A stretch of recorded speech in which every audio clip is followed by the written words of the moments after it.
Assalamu alaikum class 9. This is your biology lecture number 26.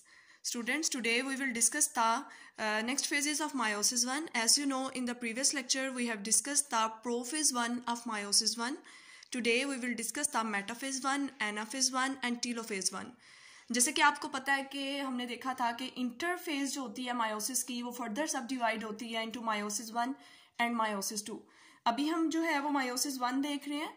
इसमें हमने देखा था कि सेल 2 टाइम्स डिवाइड करता है. मायोसिस 1 में एक डिवीजन होती है कि एक पेरेंट सेल डिवाइड करके फर्दर 2 डॉटर सेल बनाएगा, फिर 2 डॉटर सेल्स फर्दर सब डिवाइड करेंगे और 4 डॉटर सेल्स बनाएंगे इन द मायोसिस 2. अब हम देखते हैं कि मायोसिस 1 में कैरियोकाइनेसिस में कौन कौन सी चेंजेस आ रही हैं सेल में. ठीक है, यानी कि न्यूक्लियस डिवाइड कर रहा है इस फेज में. सबसे पहले हम देखते हैं मेटाफेज 1. ये बिल्कुल एग्जैक्ट माइटोसिस ही की तरह है, but the difference is that कि माइटोसिस में एक सिंगल क्रोमोसोम था, लेकिन मायोसिस में पेयर ऑफ क्रोमोसोम एग्जिस्ट कर रहे हैं. सबसे पहले मेटाफेज 1 में क्या होगा, the pair of homologous chromosomes, जो होमोलोगस क्रोमोसोम्स का पेयर है वो अलाइन करेगा. वो अपनी अरेंजमेंट किस तरह से करेगा, along the equatorial plane and forming the metaphase plate. इसमें हमने देखा था कि जैसे कि आपको इस डायग्राम में नजर आ रहा होगा कि जो ये होमोलोगस क्रोमोसोम का पेयर है ये अपने आप को जो है वो सेंटर में अलाइन कर लेगा एक इक्वेटोरियल प्लेन में. ठीक है, इक्वेटर पे ये सब के सब आपस में अलाइन हो जाएंगे और ये सेंटर में एक प्लेट बनाते हैं जिसको मेटाफेज प्लेट कहते हैं. ठीक है, और ये है मेटाफेज 1. तो यहाँ पे आपको नजर आ रहा है कि मेटाफेज 1 में आपको होमोलोगस क्रोमोसोम्स नजर आ रहे हैं, लेकिन माइटोसिस के केस में सिंगल क्रोमोसोम था और यहाँ पे पेयर ऑफ क्रोमोसोम्स है.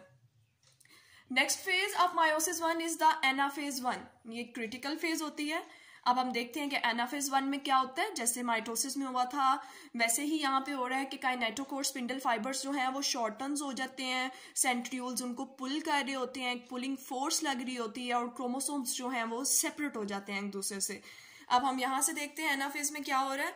एनाफेज में बच्चे ये होता है कि काइनेटोकोर स्पिंडल फाइबर्स शॉर्टन्स, ये जिनके साथ क्रोमोसोम्स अटैच हैं, इन फाइबर्स को हम काइनेटोकोर स्पिंडल फाइबर्स कहते हैं. ठीक है, जब ये शॉर्ट होते हैं तो सेंट्रियोल्स जो है वो इस पे एक पुलिंग फोर्स लगाता है, ये इसको अपनी तरफ जो है वो खींच रहा है. ठीक है, and it results in pulling apart the chromosome of each pair. तो इस तरह से पेयर सेपरेट हो गए पहले. ठीक है, ये दोनों आपस में कंबाइन थे.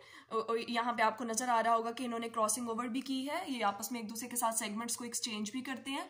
और नेक्स्ट एनाफेज में एक पुलिंग फोर्स लगी तो एक क्रोमोसोम इस साइड पे आ गया और एक इस साइड पे आ गया. ठीक है, और आपको यहाँ पे नजर भी आ रहा होगा कि इन्होंने एक दूसरे के साथ सेगमेंट्स शेयर किए हुए हैं ऐसे इस तरह. ठीक है, next is since one chromosome is pull toward one pole, एक क्रोमोसोम एक पोल पे आ गया, दूसरा क्रोमोसोम दूसरी पोल की तरफ आ गया, and 2 haploid sets are formed. Each chromosome still contains a pair of sister chromatids. अब यहाँ पे आपको नजर आ रहा होगा कि जो है 2 haploid sets बन चुके हैं हमारे पास इस तरह से. नेक्स्ट फेज में आके हमारे पास haploid set आ जाएंगे, मतलब कि नंबर ऑफ क्रोमोसोम हाफ हो चुका है और each chromosome still contain a pair of sister chromatids. अभी भी इनके पास pair of sister chromatids present है. ओके, पहले ये होमोलोगस क्रोमोसोम्स की फॉर्म में प्रेजेंट थे, बाद में इनमें सेपरेशन होगी और सिंगल क्रोमोसोम जो है वो अपने जो है जहां से ये ओरिजिनेट हुआ था उस तरफ चला जाएगा. Next phase of meiosis 1 is the telophase 1. अब टीलोफेज 1 में क्या हो रहा है कि chromosomes arrive at the poles, chromosomes poles पे चले जाएंगे सेल में, and each pole now has the half number of chromosomes. अब पोल्स में नंबर ऑफ क्रोमोसोम हाफ हो चुका है. ठीक है, and each chromosome still consists of the 2 chromatids. अब हर क्रोमोसोम के पास 2 chromatids होंगे. and further spindle network disappear, spindle जो फाइबर्स हैं वो डिसअपियर हो जाएंगे इसमें. इसके अलावा जो है वो न्यूक्लियर इनवेलप दोबारा बनेगा, यानी कि टीलोफेज आपको पता है कि ये प्रोफेज का रिवर्सल होती है. तो दोबारा से जो चीजें सारी डिसइंटीग्रेट हुई थी प्रोफेज में वो टीलोफेज में दोबारा से बन जाएंगी. ठीक है, तो अब हम यहाँ पे देखते हैं कि ये जिस तरह से आपको नजर आ रहे हैं डायग्राम्स में मायोसिस 1 में किस तरह से स्टेजेस स्टार्ट हुई थी. सबसे पहली स्टेज में जो मटेरियल है वो क्रोमैटिन फॉर्म में पड़ा था. ठीक है, फिर ये कंडेंस होके हाईली ऑर्डर स्ट्रक्चर यानी क्रोमोसोम्स में कन्वर्ट हो गया. ये फर्दर कंडेंस होते हैं तो न्यूक्लियोलाई और न्यूक्लियर इन्वेलप डिसइंटीग्रेट हो गया था, ठीक है, क्योंकि स्पिंडल फाइबर्स ने इस जगह को कवर करना था।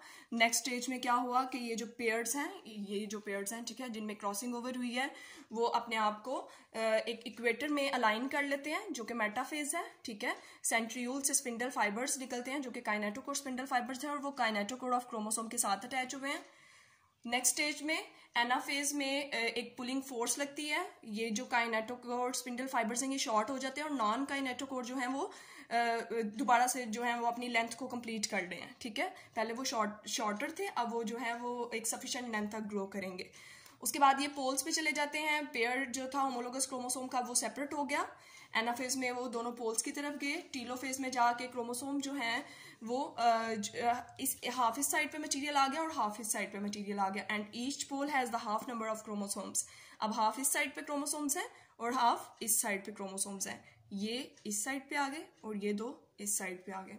Now each chromosome has the 2 chromatids. अब इनके पास अपने जो है वो क्रोमाटिड्स प्रेजेंट है, और क्रोमोसोम जो है वो फर्दर इस स्टेज में आके, टीलोफेज पता है आपको लास्ट स्टेज होती है, इसमें आके फर्दर जो है वो क्रोमोसोम अनकॉइल करता है और क्रोमैटिन मटेरियल में कन्वर्ट होता है, ठीक है। ये सारे क्रोमोसोम्स दोबारा से अनकॉइल होंगे, जब ये फर्दर पिंच करता है तो ये 2 डॉटर सेल्स बना देगा, ठीक है, with the half number of chromosomes.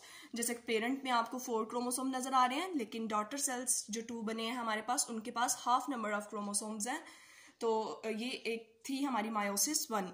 तो मायोसिस एक्चुअली इसमें 2 टाइम्स डिवीजन होगी। तो मायोसिस 1 में पेरेंट सेल डिवाइड करके 2 डॉटर सेल्स बना रहा है with half the number of chromosomes. अब मायोसिस 2 में ये 2 सेल्स अपना रोल प्ले करेंगे और ये दोनों सेल्स फर्दर सब डिवाइड होकर 4 डॉटर सेल्स बनाएंगे with half number of chromosomes. अब इससे भी हाफ हो जाएगा 4 डॉटर सेल्स में क्रोमोसोम का नंबर।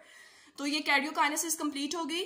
प्रोफेज 1 भी हमने डिस्कस कर ली, मेटाफेज 1 भी, एनाफेज 1 भी और टीलोफेज 1 भी।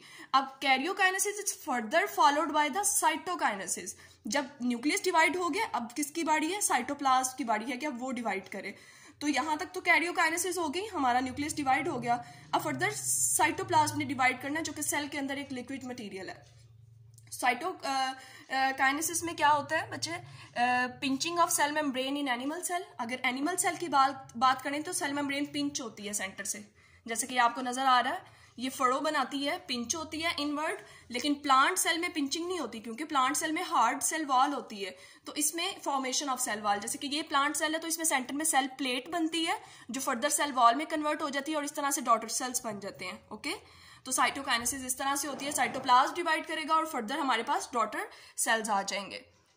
Okay, now the cytokinesis is completed. अब साइटोकाइनेसिस के बाद सेल कौन सी जाएगा? After meiosis 1 both haploid daughter cells, ये जो हमारे पास हैप्लॉइड डॉटर सेल्स आए हैं मायोसिस 1 के बाद, वो किस पीरियड में एंटर हो जाएंगे? इंटरफेज 2 में। अब वो इंटरफेज 2 में आ जाएंगे, ठीक है। पहले आपको पता है कि स्टार्ट कहाँ से हुआ था? इंटरफेज से। इंटरफेज फर्दर डिवाइड हुई थी मायोसिस 1 और मायोसिस 2 में, ठीक है। अब मायोसिस 1 की कैरियोकाइनेसिस और साइटोकाइनेसिस हमने डिस्कस कर ली। अब मायोसिस 1 किस फेज में चली गई? इंटरफेज 2 में। इंटरफेज में आपको पता है कि सेल अपने आप को प्रिपेयर करता है डिवाइड करने के लिए, लेकिन ये रेस्टिंग फेज है। इसमें अब क्योंकि सारा मटेरियल हमारे पास ऑलरेडी मौजूद है, तो इंटरफेज को हम इंटरकाइनेसिस भी कह रहे हैं इस केस में, क्योंकि ये पीरियड ऑफ रेस्ट में है। अब इसमें कोई डुप्लीकेशन, कोई डिवीजन नहीं हो रही, ठीक है। The interphase 2 is different from the interphase of mitosis and meiosis 1। Meiosis 1 की जो इंटरफेज है और जो माइटोसिस की इंटरफेज थी उससे ये डिफरेंट है इंटरफेज 2, और ये रेस्टिंग पीरियड है। इसमें सेल में कोई फर्दर डुप्लीकेशन, यानी कि इसमें कोई एस फेज नहीं है, no duplication of chromosomes during this stage. तो इस इंटरफेज 2 के बाद सेल जो है वो फर्दर माइटोसिस 2 में जाएगा, तो मायोसिस 2 में जाएगा। मायोसिस 2 में अब ये जो 2 डॉटर सेल्स बने थे ये अपना रोल प्ले करेंगे और फर्दर 4 डॉटर सेल्स बनाएंगे with further reduction of the chromosomes, half number of chromosomes.